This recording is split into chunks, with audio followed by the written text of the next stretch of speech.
새해 첫 예배에 또 첫 찬양에 아주 감사합니다.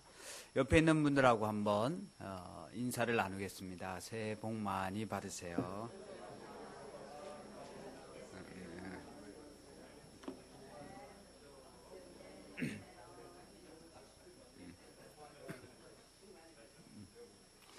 네, 2018년 새해가 되었습니다. 새해가 좋은 점은 어쨌든 새해니까 예, 새로 시작할 수 있다는 그 마음, 작년이 어찌하였든 간에 다시 출발할 수 있다는 그 마음, 과거는 이미 지나갔습니다.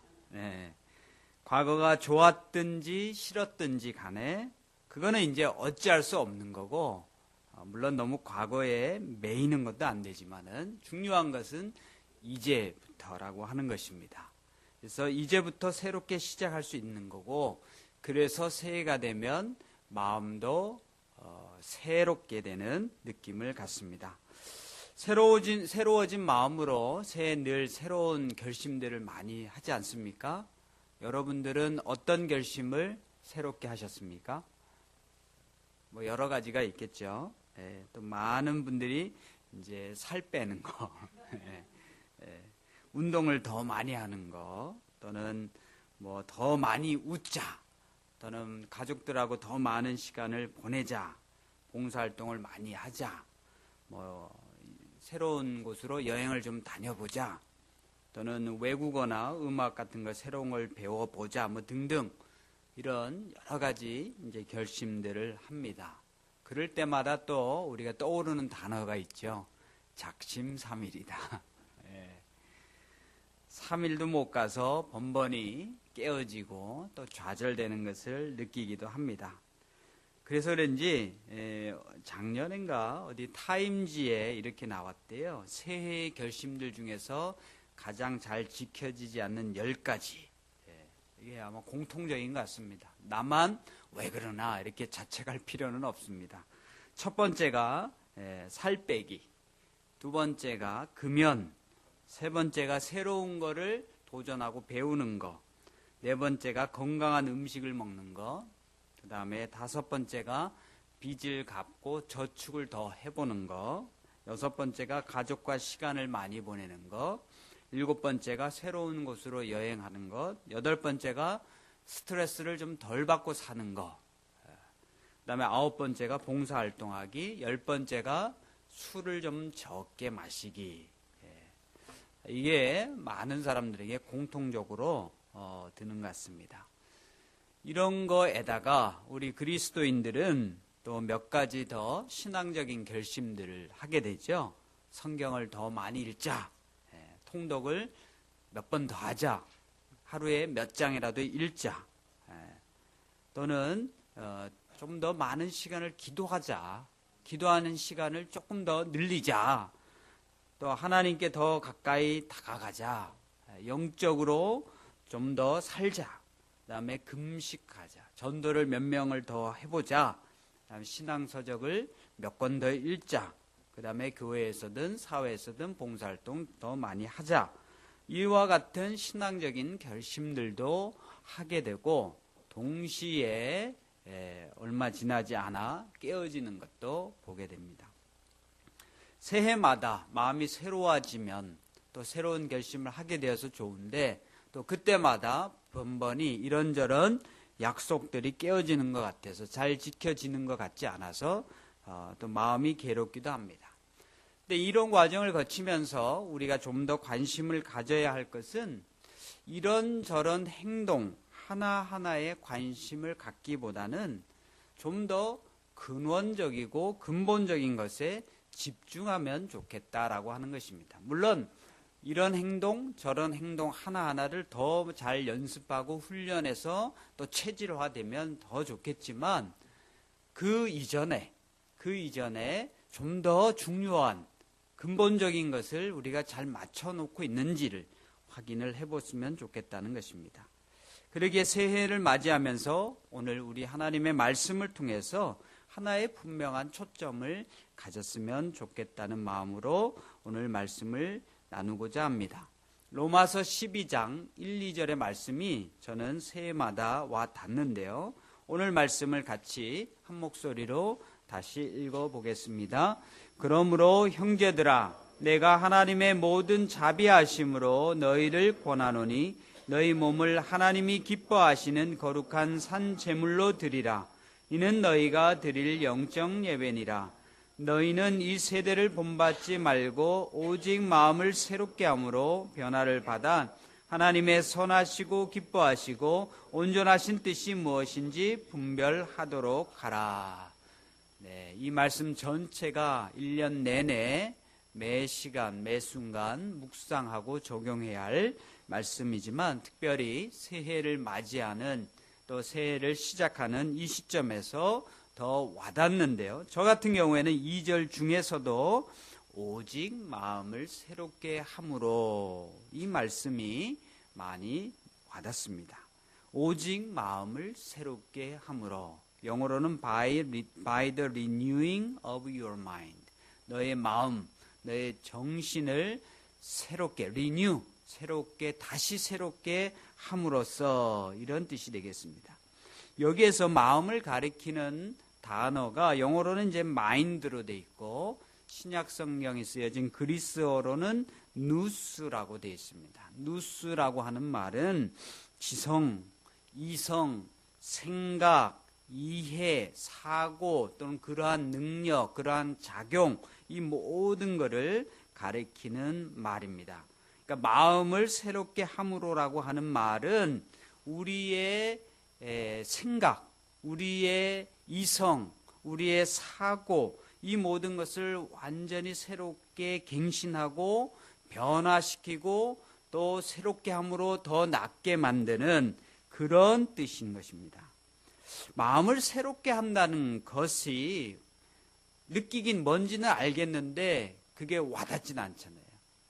그래서 오늘 2절 말씀을 전후로 보면서 마음을 새롭게 한다는 것이 어떤 뜻인지를 한 번 더 살펴보고자 합니다. 자, 마음을 새롭게 함으로써 변화를 받아 이렇게 표현되어 있지 않습니까? 그러니까 마음을 새롭게 하는 것은 대충 느끼겠는데 그게 구체적으로 어떤 결과를 일으키는지를 한번 보면 그게 변화를 받는데 영어로는 transformed 이렇게 되어 있습니다. 네. 마음이 내가 나의 마음을 변화시킬 수는 있더라도 잠시뿐인 거죠. 그러니까 이제 수동태로 된 것은 변화를 받아. 오직 마음을 새롭게 함으로써 변화를 받아. 이게 수동태로 되어 있습니다. 근데 무엇을 변화시키냐면 변화는 변화인데 이 단어를 자세히 보니까 transformed, transform이라고 되어 있거든요. 폼을 바꿔. 트랜스라는 말은 잘 아시잖아요. 도난스 아시죠? 도난스. 예. 옛날에 어르신들이 하는 말 중에 도난스 갖고 와. 예, 도난스가 그게 알고 보니까 나중에 트랜스의 일본식 콩글리시 발음이더라고요. 예, 도난스, 트랜스. 220볼트를 110볼트로, 110볼트를 220볼트로 트랜스하는, 전환시키는 그 장치가 트랜스인데, 예. 그러니까 트랜스, 변화시키는 거죠. 뭘 변화시킵니까? 폼을 변화시키라는 겁니다. 그러니까 마음을 새롭게 함으로써 어떻게 되라고요? 폼이 변화되도록. 자, 여기인데 이제 폼이라고 하는 말이 우리가 흔히 알고 있는 말은 폼은 형태 또는 형식 이렇게 번역하는데 주로 겉모습의 어떤 형태니까 이제 주로 속보다는 겉모습에 좀 돼 있잖아요. 근데 요게 이제 성경하고 철학에서는 그런 뜻보다 더 깊은 뜻이 있는데요. 형식이라는 말은 그저 겉모습처럼 들릴 수 있지만 사실은 어떤 무언가의 핵심을 가리키는 말입니다. 이게 이제 철학에서는 더 그런데요. 그래서 폼을 철학에서는 형상이라는 말로 이제 번역을 합니다. 어떤 사물이 있다면 눈에 보이는 이거는 매터, 물질이지만 그것을 그것되게 하는 보이지 않는 뭔가, 이게 이제 폼이죠. 그게 이제 철학에서 말하는 형상이고, 또 영어로 번역은 또 이것이 form이라고 돼 있어요. 그래서 우리가 흔히 아는 form이라는 말은, 형태라는 말은 겉모습처럼 보일 수 있지만 형상으로 번역되는 그 단어는 원래 그것을 그것되게 하는, 그것의 핵심, 그것의 정체성을 가리키는 말입니다. 그래서 마음을 새롭게 함으로써 transformed 되라는 말은 그냥 겉모습만 변화되라는 뜻이 아니라, 마음을 변화시킴으로써 우리의 속 알맹이와 나를 나되게 하는 것, 그 정체성이 완전히 변화되어라 하는 뜻이죠. 그래서 이제 transform을 영어 사전으로 보면 변화라는 말로도 번역이 되지만 많은 경우에 변혁이라는 말로도 번역을 많이 합니다. transform, 변혁, 완전히 바꿔라는 거지. 마음을 새롭게 함으로써 변화를 받으면, 즉 transformed 된다는 것은, 그러니까 아주 철저한 변화를 받는다는 것입니다. 당연하죠. 마음이 새롭게 되니까 완전히 철저한 변화. 근데 이제 마음을 새롭게 함으로라는 말만 들으면, 그치, 마음을 새롭게 가지면 되지 하고 그냥 그칠 건데, 변화를 받아라는 단어까지 우리가 생각하면 되면, 마음을 새롭게 한다는 것이 정말 나를 철저하게 바꾸는 것이구나 하는 것을 느끼게 되겠습니다. 그 다음에 오직 마음을 새롭게 함으로써 일어나는 결과가 transformed라고 하는데, 이런 일들이 있기 이전에 2절에서 처음에 뭐라고 얘기합니까? 너희는 이 세대를 본받지 말라라고 합니다. 여기서 이 세대를 본받지 말라라고 할 때 쓰인 본받다라는 단어가 뭐냐면 conform이라는 것입니다. conform. 그래서 영어 성경으로 보면 do not conform the pattern of this world. 이 세상의 패턴을 일치하지 마라, 이런 거죠. conform이라고 하는 것은, form은 form인데 형태, 양식, 이 세상의 폼의 con은 함께란 뜻이죠. 함께 따라가는 것.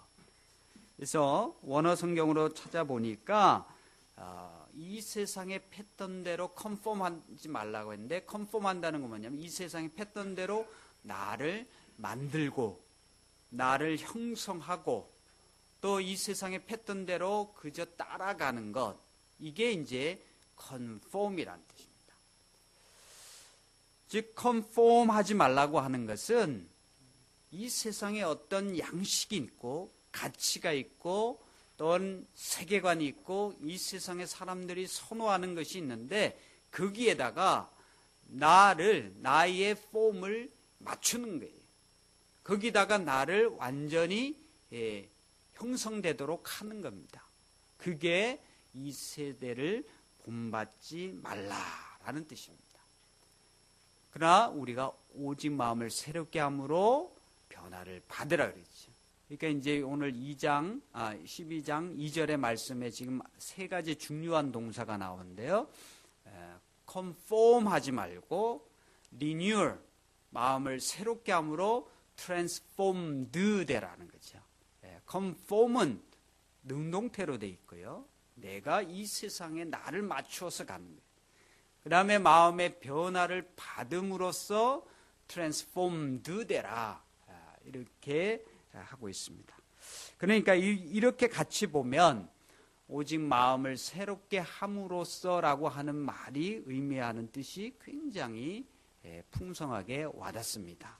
이 세상의 패턴에 쫓아가지 말고 그것에 나를 conform, 일치시키지 말고 마음을 새롭게 함으로 내 마음의 핵심이, 나의 삶의 중심이, 나의 정체성이, 그 형태가, 형식과 양식과 형상이 완전히 변화되어 철저한 변화를 이루라, 이런 뜻이 되겠습니다.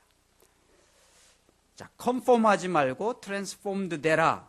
폼을 바꾸라, 형상을 바꾸라, 형식을 바꾸라, 형태를 바꾸라. 이것의 가장 대표적인 예가 성경에 있습니다. 빌립보서 2장 5절에서 8절인데요. 너희 안에 이 마음을 품으라. 곧 예수 그리스도의 마음이니 그는 근본 하나님의 본체시나 하나님과 동등됨을 취할 것으로 여기지 아니하시고 오히려 자기를 비워 종의 형체를 가지사 사람들과 같이 되셨고 사람의 모양으로 나타나사 자기를 낮추시고 죽기까지 복종하셨으니 곧 십자가에 죽으심이라. 자, 여기에서 예수님의 성육신과 이 땅에서의 삶과 순종과 십자가의 죽으심을 묘사를 하는데요. 아주 중요한 단어. 하나님의 본체이지만 그것을 비워서 종의 형체를 가졌다. 자, 하나님의 본체이시나 하나님의 폼을 가지고 계셨지만 이런 뜻이죠. 모르페라는 단어가 쓰여졌고 아까 로마서 12장 2절에서 말하는 트랜스폼 할 때 모르페, 형태, 형상, 양식을 바꿔라 할 때 그 단어가 여기에도 쓰였습니다. 예수님은 본래 하나님의 폼이시지만 어떻게 되셨다고요? 자기를 비워 종의 형체, 종의 폼을 가지사. 우리말로는 이제 본체, 형체라는 말로 번역이 됐지만 영어 성경하고 그리스 성경에 보니까 똑같이 폼에 해당되는 단어가 쓰였습니다. 그러니까 예수님의 삶을 딱 보면 본래 하나님의 폼이시지만 사람의, 그것도 종의 폼을 가지셨다. 예수님이야말로 트랜스폼 하신 분이죠. 예수님이야말로 폼을, 마음을 새롭게 함으로 그 자신을 완전히 바꾸신 그런 분이시라고 하는 것을 알게 되고, 그런 예수님의 삶, 그런 예수님의 마음, 그리스도 예수의 마음을 보니까 낮아지시고 비우시고 복종하시고 순종하시고 심지어 죽기까지 하셨다라고 하는 것을 볼 수 있습니다. 그러니까 오늘 말씀에서 오직 마음을 새롭게 함으로 변화를 받아 이 세대를 본받지 말고, 이런 말의 뜻은 더 정확하게 보면 예수님을 생각하면 할수록 우리가 어떻게 변화되어야 하는지를 알 수 있습니다. 철저한 변화죠. 이러한 철저한 변화가 있을 때에야 2절의 후반부에서처럼 하나님의 뜻을, 또 하나님의 선하시고 기뻐하시고 온전하신 뜻을 분별할 수 있는 것입니다. 자, 하나님의 뜻을 우리가 얘기하면서 오직 마음이 새롭게 되지 않은 상태면 굉장히 위험할 가능성이 있는 거예요. 왜냐? 마음이 새롭게 변화됨으로써 그런 상태에서 하나님의 뜻을 찾고 나아가야 정말 하나님의 뜻을 발견할 수 있는데, 내 마음은 하나도 변화되지 않고 자꾸 하나님의 뜻을 얘기하게 된다면, 자칫 잘못하면 하나님의 뜻을, 나의 뜻을 하나님의 뜻으로 투영시켜가지고 정당화할 수 있는 잘못에 빠질 수가 있습니다. 오늘날 한국교회의 가장 큰 문제가 무엇입니까? 여러 가지가 많이 있겠지만 목회자이든 평신도이든 모두가 마음의 철저한 변화는 없이 하나님의 뜻을 추구하고 있다는 것입니다. 이거는 지금 당장은 알지 못해요. 지금 당장은 하나님의 뜻을 추구하는 것처럼 보입니다. 그러나 시간이 지나면서 또 중요한 대목에서 목회자들의 경우에는 은퇴하는 시점에 가보면 정말 하나님의 뜻을 추구했는지 아니면 내 뜻을 하나님의 뜻으로 포장하고 달려왔든지 알 수가 있는 거죠. 목회자만 그런 것이 아니고 저를 포함한 신학교의 교수들도 그렇고 또 우리 그리스도인 평신도들도 그렇습니다. 하나님의 뜻이라고 말하는데 잘 들어보면 결국 자기의 뜻을 하나님의 뜻이라고 하는 경우가 참 많다라고 하는 것입니다. 이걸 판단하는 기준이 여러 가지가 있겠습니다만은 중요한 것은 하나님의 뜻이라고 주장했을 때, 그 뜻을 실현하고 추진했을 때 그 결과로 이득을 얻게 되는 것이 무엇인지, 그 결과로 누가 이득을 받게 되는지 이걸 한번 생각해 보는 것도 큰 기준이 될 수 있습니다. 하나님의 뜻이라고 얘기했던 그의 그 결과로 이득을 내가 받게 된다. 그러면 내가 굉장히 조심해야 되죠. 내 이익인데 사실 하나님의 뜻이라고 말하고 있는 것은 아닌지. 일단 내 이익은 전혀 없는데 하나님의 뜻이라고 얘기한다면 그거는 하나님의 뜻일 가능성이 상당히 많이 있습니다. 그게 1차적인 판별 기준이 될 수 있습니다. 물론 그것만은 아니겠죠. 그러나 중요한 큰 틀에서 중요한 기준은 우리가 하나님의 뜻이라고 얘기했을 때 나한테 이익이 되고 있는 걸 내가 얘기하고 있다면 내가 상당히 신중하고 다시금 기도하고 다시금 생각을 해봐야 되는 거죠. 하나님의 뜻이라고 얘기했던 바가 나한테 손해가 된다. 그거는 아마 거의 99%는 하나님의 뜻일 가능성이 높습니다. 근데 그런 건 아예 얘기 안 하지. 이거를 우리가 자세히 잘 분별해야 됩니다. 그래서 하나님의 선하시고 기뻐하시고 온전한 뜻이 무엇을 분별해야 되는데, 그러려면 먼저 마음이 새롭게 됨으로 transformed, 변화를 받아야 되는 거지. 이런 변화도 없이 하나님의 뜻을 분별하고 하나님의 뜻을 찾고 추진한다고 했을 때는 나중에 가보면 결국 그 사람의 이득이 하나님의 뜻으로 포장되어 있는 것을 보게 되는 것이 많습니다. 우리의 신앙적인 바람이 있다면 오늘 말씀 1절에서처럼 너희 몸을 하나님이 기뻐하시는 거룩한 산 제물로 드리고 이것이 너희가 드릴 영적 예배다. 1년 내내 평생 동안 우리의 몸, 우리의 삶, 우리의 인격 이 전체를 하나님께 드리는 영적 예배를 드리는 삶을 사는 것, 이것이 우리의 소원이지 않겠습니까? 그러려면 오늘 2절의 말씀처럼 새해마다 새로운 것을 시작할 때마다 오직 마음을 새롭게 함으로 변화를 받는 이런 일들이 많이 일어나기를 바랍니다. 마음이 새롭게 된다면 그 외의 다른 행동들 하나하나들은 따라 나오는 거예요. 마음밭이 새롭게 된다면 이후의 행동들은 저절로 따라 나오는 거죠. 그래서 우리는 열매라는 말을 많이 쓰죠. 사랑의 열매. 사랑이 있으면 그것이 열매로 맺혀지는 거죠. 사랑의 마음이 있으면 그것이 열매로 맺혀지는 거죠. 마음을 새롭게 하면 그것이 열매로 맺혀집니다. 그래서 로마서 12장 3절에서요. 마지막 절 21절까지는 하나하나 행동의 목록들이 나와 있어요. 근데 이 행동의 목록들 하나하나를 보고 이걸 다 정리해서 보면 이렇게 많지 내가 이걸 어떻게 다 해 이럴 수 있지만 이 3절에서 21절까지 이 행동의 모든 목록들은 사실은 2절에 있는 오직 마음을 새롭게 하는 것의 열매들입니다. 행동의 목록들을 제가 잠시 말씀을 드리면 3절에 너희는 마땅히 생각할 그 이상의 생각을 품지 말라. 이거는 뭐 불경한 생각을 하지 말라. 이런 뜻은 아니고요.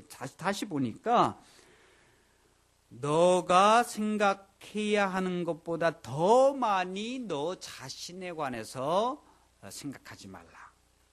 또는 더 높게 너 자신을 생각하지 말라. 이런 뜻이더라고요. 그러니까는 겸손하라는 얘기죠. 마땅히 생각할 그 이상의 생각을 품지 말라. 이게 이제 우리말로 보면은 뜻이 마치 어떤 불경한 또는 뭐 어떤 다른 이상한 생각을 하지 말라. 이런 뜻으로 보일 수가 있는데 그게 아니라 너 자신에 대해서 생각할 수 있는 것보다 훨씬 더 높게 너 자신을 생각하지 말라. 너 자신을 교만하게 만들지 말라. 이런 뜻이 되는 것입니다. 믿음의 분량대로 지혜롭게 생각하라. 믿음의 분량대로 너 자신을 지혜롭게 생각하라. 이런 뜻입니다. 믿음에 맞추어서 너 자신에 관하여 생각하라고 하는 거지. 5절에 보면 우리 많은 사람이 그리스도 안에서 한 몸이 되어 서로 지체가 되었기 때문에 서로를 인정하고 용납하고 등등.